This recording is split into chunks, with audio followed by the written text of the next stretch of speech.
Lori, it's really great to talk to you today because you're my first adult student. So you're someone who had a career, had children, and then started something else. So tell us about that. Sure, sure. So my name is Lori Casero, obviously. I'm from the US originally, but I've been in the UK for 21 years. And I started out in a banking career. Started out many years ago in New York City in the banking industry. Eventually ended up in London with that job. And 21 years later, still in the UK, got married, had children, and about after 8 years of working in the banking industry and had the children, decided to leave the industry to stay home to be a mom. That was quite important to me, to be able to do that. I didn't want to continue my career and be absent. I wanted to be very present in my children's life. So I decided to be a stay-at-home mom, and I did that for about 10 years.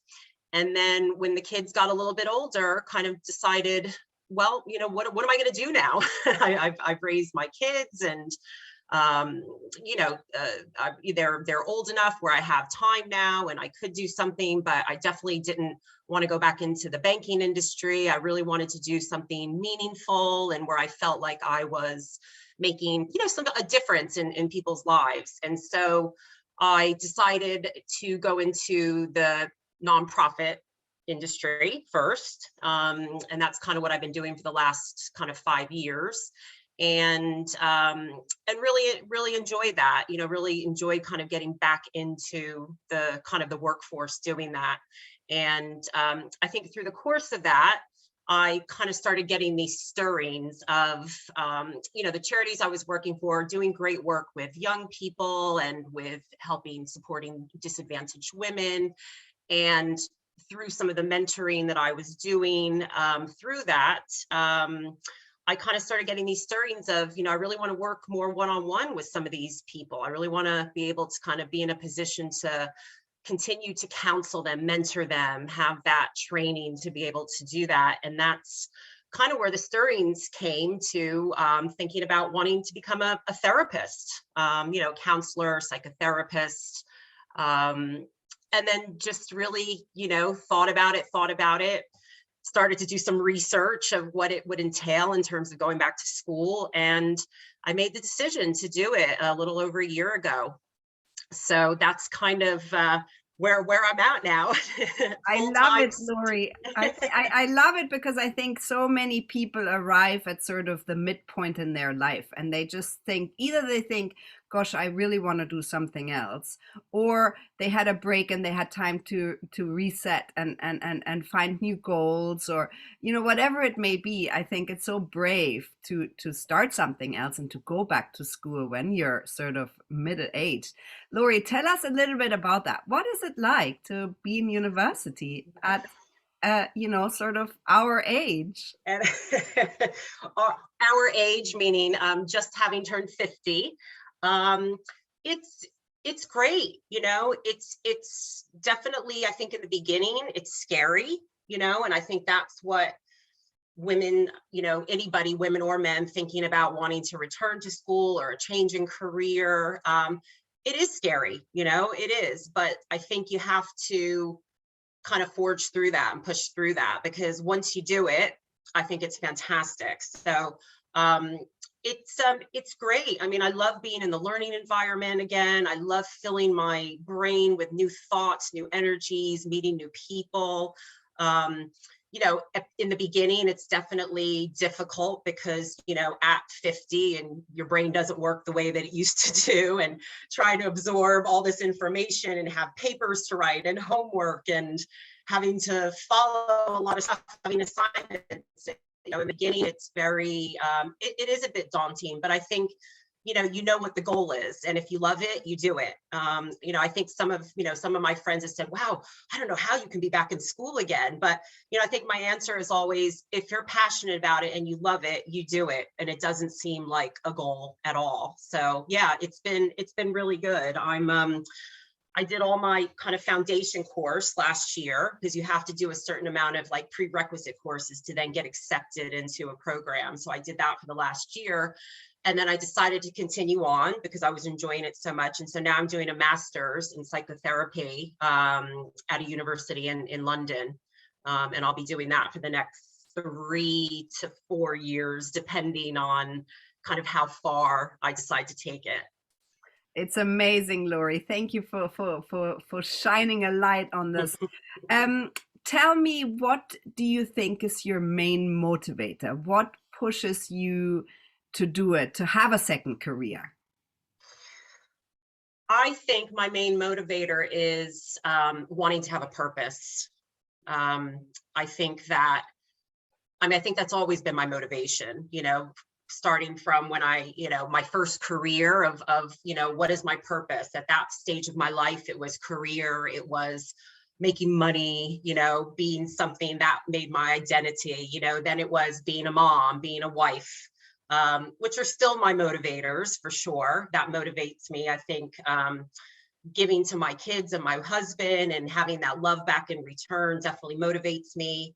But now coming into that next phase of course, all those motivations are still there, but now what is my purpose, that I can focus a little more on myself now. And that purpose drives me. It definitely does, and so I like knowing that there's a purpose to my life, and now I guess that piece of it that's me is, I want to be a therapist. I want to be in service to others. I want to, help people through their suffering, if or their journey, if I can. And that's what motivates me. Which is so needed, Lori. Lori, what do you think is your superpower? As in, what do you think makes you good at what you're gonna do?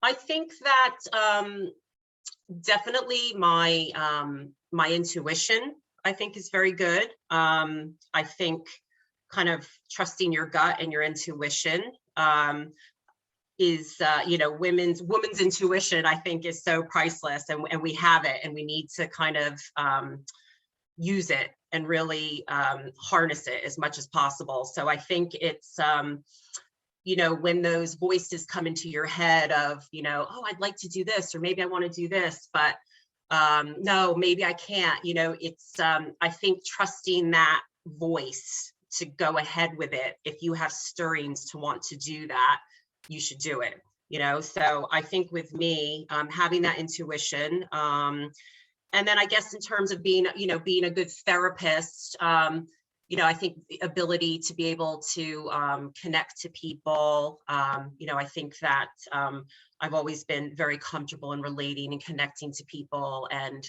adapting to people. And I think that's a great ability, to be able to have in this, going into the field that I'm going to be going into. Lori, now with what you study, there is a lot of, there's a real element of looking at yourself, your own journey. You have to be in therapy yourself. Tell me very quickly what that is like. Yeah, it's not easy, but it's very rewarding. So yeah, there's a huge element of your own self-reflection, your own introspection. There's a big piece of that. I think sometimes people don't realize how much when you're studying, to be a psychotherapist, how much of the course is that. So yes, you have to be in therapy for the whole length of the course. You have to do a lot of self-reflection. You have to know your own triggers, because you're only, you can only take your clients so far as you can work through those issues, right? So it's very important that as a therapist, you learn what those triggers are, you learn what your difficulties are. And so that's why you kind of go through a lot of looking inward. And so it's, it's a journey. It's definitely a journey. It's always not easy. It can be painful. It's a roller coaster. It's ups and downs. But I think, for the long journey, in the long run, it's a wonderful path to take. It really is. Absolutely. It feels so neat to me that sort of halfway through, you do a real tidy up operation. Yeah. Yeah. Uh, Lori, what would your top tips be for other women? um, I think my top tips would be to not have any regrets. You know, I think that um, really not no regrets. So I think that, as I talked about, like your inner voice and listening to that and going for it, I think that I always think, oh, I don't want to be 10, 20 years down the line and say, God, I wish I would have done that. I wish I would have become a therapist. I always wanted to do that. So I always think about that. And last year, in one of my first kind of the first term that I went back to school last year, we did, I always think about it, we did a module about bereavement, right? And about, you know, as therapists counseling, people that are dying or families of people that are dying. And I remember my teacher, we talked about this book called the top 5 tips of the top 5 regrets of the dying.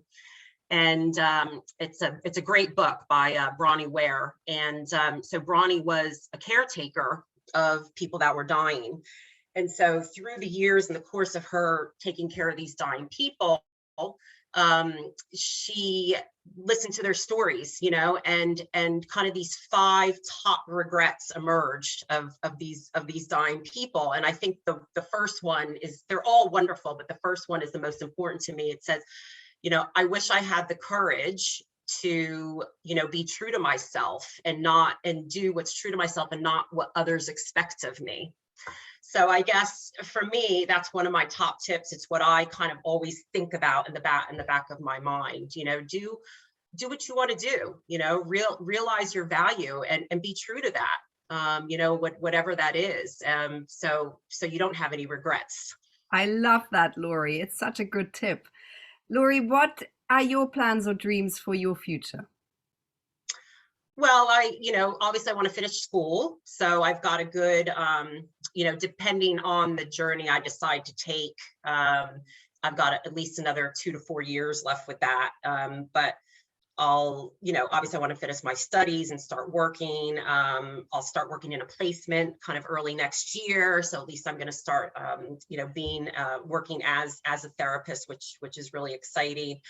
And then I'd like to, I'd like to have a private practice, but I also want to always work in the public sector, in an agency, in the NHS, in the charity sector, offering kind of my services as well, to anybody that, is of need, that needs that.